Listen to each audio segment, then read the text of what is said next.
Hola, soy Alexis David Narváez, estudiante del segundo ciclo de la carrera de Comunicación de la Unidad de Educación a Distancia de la Universidad Nacional de Loja. Dentro del área de aprendizaje autónomo en la materia de expresión oral y escrita, hoy voy a hablar sobre el uso del verbo. Para empezar, ¿qué es un verbo? Un verbo es la descripción de un estado o acción realizada por un sujeto en oración y es de suma importancia léxica, ya que ayuda al lector a determinar quién es el sujeto y dónde empieza a predicar. En el área gramatical, el verbo es el centro de la oración, es el responsable de expresar el estado del sujeto, pueden ser actitudes, estados de ánimo, sentimientos y acciones. También se le considera como el núcleo sintáctico, porque al conjugarse es el principal indicador de tiempo en una oración. Tipos de verbos. Hay 11 tipos de verbos. Esta clasificación tiene como objetivo ayudar al lector a identificar qué está leyendo y cuáles acciones tienen lugar en la lectura. Empezando a desglosar cada tipo de verbos, se encuentran los verbos regulares. Estos verbos no cambian su raíz al ser conjugados y son muy fáciles de reconocer. Por lo general son los que tienen terminaciones en ir o ar. Por ejemplo, correr, escribir, trotar. Se utilizan de acuerdo al modo o tiempo que se desea expresar. Verbos irregulares. Los verbos irregulares cambian su raíz al ser conjugados. El cambio se nota en el aspecto vocal, consonante y mixto. Estos son algunos ejemplos. Pertenecer, pertenezco. Salir, salgo. Saber, sepa. Caber, quepo.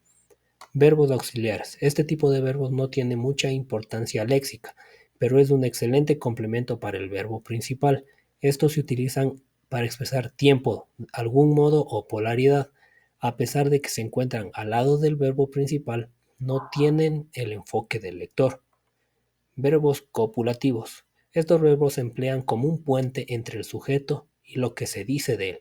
Estos no interfieren con el significado original del enunciado. Verbos impersonales. Este tipo de verbos solo se utilizan en tercera persona y en oraciones infinitas. Se les conoce como impersonales porque no se refieren a una persona. La oración no necesita un sujeto o pronombre personal. El verbo hace todo el trabajo de darle sentido al texto. Verbos predicativos. A diferencia de los anteriores, estos verbos sí tienen influencia en el significado de la oración. Estos se relacionan estrechamente con una acción, estado o pasión. Verbos reflexivos. Estos verbos necesitan de un pronombre para poder ser conjugados, además de que deben tener concordancia al género y número del sujeto. Es muy común ver estos términos en textos. Verbos transitivos. Este tipo de verbos se emplean en una oración cuando la acción principal recae en el objeto, en lugar del sujeto.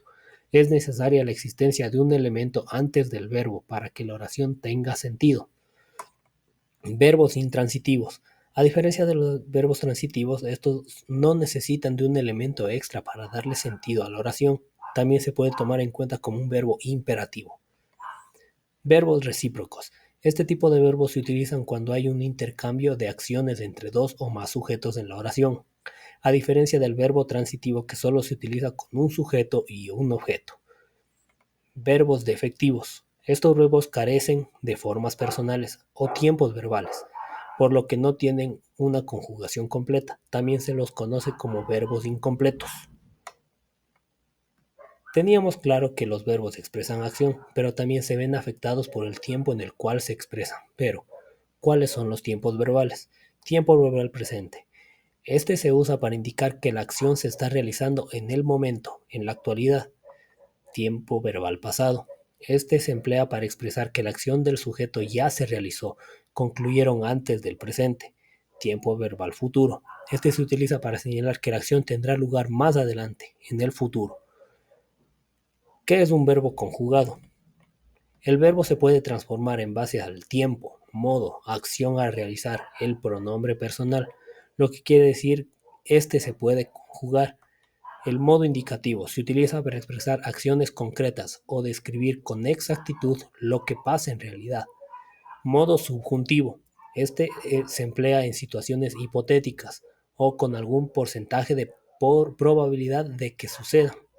El modo imperativo se usa para indicar algún tipo de orden o mandato, no necesita de un pronombre personal. Luego de esta explicación sobre el uso del verbo, quiero agradecer su atención y hasta una próxima oportunidad. Muchas gracias.